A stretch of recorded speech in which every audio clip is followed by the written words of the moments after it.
สวัสดีครับคลิปนี้มาชมพัดลมไอเย็นกันอีกคลิปหนึ่งนะครับผมเอาพัดลมไอเย็นรุ่นที่เคยใช้รุ่นนี้ราคา190 บาทมาดัดแปลงเพื่อเพิ่มความเย็นให้มากขึ้น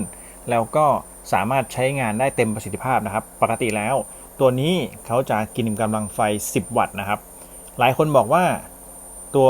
ไอ้น้ำออกไม่หมดซึ่งปกติแล้วถ้ามันไม่ตันเนี่ยมันออกหมดนะครับแต่ว่ามันจะแชร์ความเร็วกันกับพัดลมนะถ้าคุณเปิดพัดลมเบอร์3เนี่ยแล้วเปิดไอ้น้ำทั้งหมดทุกช่องมันจะดรอปลงนะครับฉะนั้นขึ้นอยู่กับหัวแปลงของคุณเลยนะต้อง10 วัตต์เต็มได้นะครับตัวนี้ผมเอาไอเดีย3อย่างมาให้ชมนะครับอย่างแรกผมปรับด้านข้างตรงนี้ให้หุ้มด้วยฟองน้ำข้างบนเป็นน้ำแข็งนะครับซึ่งน้ำแข็งตอนเนี้ยเขาหุ้มด้วยฟองน้ำคล้ายๆกับกระติกน้ำแข็งนะหลังจากที่ผมหุ้มด้วยฟองน้ำแล้วนะครับตรงนี้จะมีความเย็นอยู่เล็กน้อยแล้วก็ไอน้ำไม่ค่อยเกาะเท่าไหร่นะครับก็ถือว่าโอเคเราปรับแบบนี้ใช้งานได้ดีนะครับก็ทำให้ชมเป็นตัวอย่างนะผมเอาฟองน้ำบางๆแบบนี้มาหุ้มถือว่าช่วยได้ระดับหนึ่งนะครับไอเดียที่2นะครับก็คือไอเดียของการดูดไอเย็นเข้าไปด้านในคุณสังเกตไหมครับตัวนี้ไอเย็นที่มันพุ่งลงมาตรงนี้นะครับมันจะถูกดูดย้อนกลับไปอีกฝั่งหนึ่งสังเกตดูนะเนี่ยครับมันถูกดูดจากทางขวาผ่านเข้ามาแล้วไปทางซ้ายดูอีกทีนะครับเนี่ยสังเกตเห็นไอเย็นไหมครับตรงนี้นะไอเย็นตรงนี้ที่มันผ่านเข้ามามันจะถูกดูดกลับไปด้านนี้นะครับแล้วก็เป่าขึ้นมาเป่าด้านนี้เป่าออกมาด้านขวานี่นะครับซึ่งไอเย็นมันจะโดนเราเต็มๆมันเป็นการรวมแล้วก็ออกมาจุดเดียวนะครับแบบนี้เย็นกว่าเยอะพอสมควรนะ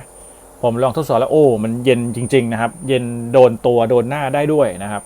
โดยที่จุดอ่อนของวิธีนี้นะครับมันจะมีไอ้น้ำมาเกาะตรงนี้บ้างนะครับเป็นไอ้น้ำดูเหมือนว่ามันเย็นมากแล้วมันเกาะนะครับจริงๆมันไม่ใช่มันเป็นไอ้น้ำที่ออกมาเป็นความเย็นนี่แหละครับแล้วมันมาโดนตัวซี่ตรงเนี้ยแล้วมันค่อยๆหยดลงมาด้านล่างนี่คือน้ำที่มันหยดลงมานะครับวิธีนี้อาจจะมีความเสี่ยงเล็กน้อยกับตัวพัดลมนะครับแนะนำว่าพอน้ำหมดเนี่ยก็เปิดพัดลมต่อไปเพื่อให้ไล่น้ำไล่อากาศบริเวณนี้ออกนะครับเปิดไปเรื่อยๆน้ำหมดก็ไม่ต้องสนใจนะครับเปิดไปทำให้พัดลมแห้งนะครับวิธีที่2เนี่ยเป็นวิธีที่ค่อนข้างเสี่ยงแต่ก็ผมอยากลองดูนะครับว่าจะเห็นผลหรือเปล่าผมก็เลยลองปรับให้พอไอเย็นออกมาแบบนี้ให้เขาดูดเข้าไปทันทีเลยพัดลมเป่าย้อนกลับไปด้านหลังแล้วออกมาทางนี้นะครับปรากฏว่าความเย็นถูกรวมเป็นจุดศูนย์กลางมากกว่านะครับตอนนี้น้ำแข็งอยู่ด้านในตรงนี้ไม่มีไอ้น้ำมาเกาะแล้วโอเคแล้วก็ด้านล่างตรงนี้เย็นออกมาด้านหลังนะครับซึ่งเป็นวิธีที่ได้ผลดี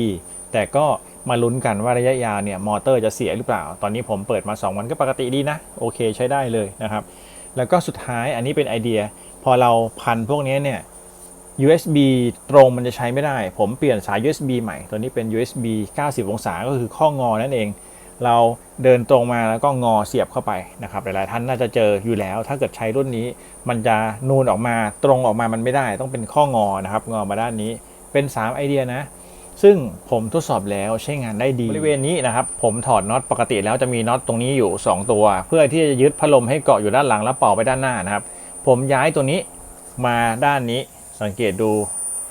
ผมย้ายแบบนี้เลยตัวนี้ก็ผมถอดออกเนี่ยครับตัวนี้พัดลมจะถูกขันอยู่ตรงนี้แทนนะครับใต้บริเวณที่เอาไว้ซับกลิ่นเนี่ยครับตรงนี้เป็นตัวซับน้ำยาปรับอากาศอะไรประมาณนี้นะครับเป็นเกรดอะไรพวกนี้ก็ได้นะครับน้ำหอมก็ได้ซึ่งพอเราทำแบบนี้แล้วเนี่ยสังเกตดูไอเย็นมันจะถูกดูดย้อนกลับเข้าไปนะครับดูดย้อนกลับมาฝั่งนี้แล้วมันก็รวมกันมาออกมากระลมพอดีมันไม่ได้เป่าไปด้านข้างฉีกเหมือนกรณีที่เราซื้อมาตอนแรกนะครับไอเดียทั้ง3ไอเดียก็เป็นไอเดียที่ลองทดสอบเองอยากรู้อยากเห็นว่าถ้าเกิดปรับแล้วมันจะเป็นยังไงก็เลยทดสอบอย่างที่เห็นนะครับไอเดียนี้ก็โอเคแต่ไอเดียที่2เนี่ยต้องระวังด้วยนะพัดลมมันจะเสียหรือเปล่าแต่อันตรายไม่มีเนื่องจากว่าไฟมันแค่5 โวลต์นะครับพอไฟมัน5 โวลต์เนี่ยตรงนี้น้ำโดนสายไฟได้ไม่เป็นไรมอเตอร์โดนน้ำได้นะครับแต่ก็เป่าให้มันแห้งสักหน่อยนะครับไม่ต้องกลัวว่าไฟจะช็อตบริเวณที่เป็นด้านล่างที่โดนน้ำนะครับเพราะว่าไฟ5 โวลต์มันปลอดภัยอยู่แล้วก็เอามาฝากประมาณนี้ท่านใดที่มีคำถามข้อเสนอแนะก็คอมเมนต์ไว้ได้เลยเดี๋ยวจะทดสอบเพิ่มแล้วมาตอบให้ขอบคุณที่รับชมนะครับสวัสดีครับ